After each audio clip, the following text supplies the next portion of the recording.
apostasy and reversion from faith.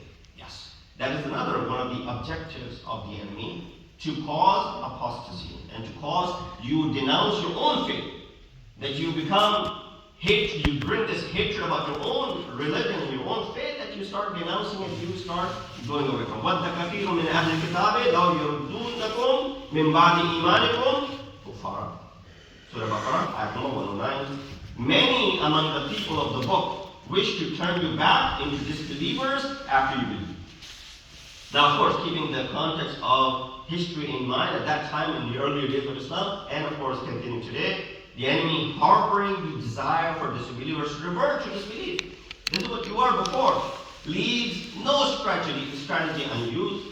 Their tactics include raising inappropriate questions, sowing doubt, creating confusion. Vigilance is essential to counter such schemes. Just quickly, within less than a minute, we see that how are they accomplishing many of these things? And then now we look at the broader spectrum in today's society. To give some relevancy to this discussion, how are they accomplishing this today? Number one, misinterpretation of religious texts. You look at the ayat of Quran are now misinterpreted. They're taken out of context and they're presented. Some social media posts or websites take Quranic verses or hadiths out of context, creating confusion about the core Islamic teaching. Now there's confusion. What is right? What is wrong? Number two, targeting the vulnerable groups by deliberately spreading misinformation to young Muslims, attempting to undermine their own faith. Because they're young, they're going to be easily manipulated and they'll go ahead and start questioning the faith itself.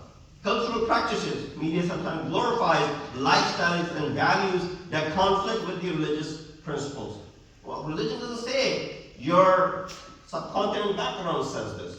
Your Arab background says this. Your Persian background dictates this. That does not mean religion also wants you to do the same thing. And then, of course, philosophical doubts for the more who are into engaging into conversations about it, that engaging believers with complex philosophical questions about existence, suffering, divine justice to make them question their own faith and lead them toward atheism, that God doesn't even exist. All of this, of course, is being systematically done, and therefore the need of the day is to understand and recognize your open, your apparent, visible, as well as your hidden enemies. May Allah subhanahu wa ta'ala give us the tawfiq to be able to recognize our enemies according to these ayat of Quran. إن هذا الحديث وأبلغ الموعظة كتاب الله أعوذ بالله من الشيطان الرجيم بسم الله الرحمن الرحيم والعصر إن الإنسان لفي خسر إلا الذين آمنوا وعملوا الصالحات وتواصوا بالحق وتواصوا بالصبر.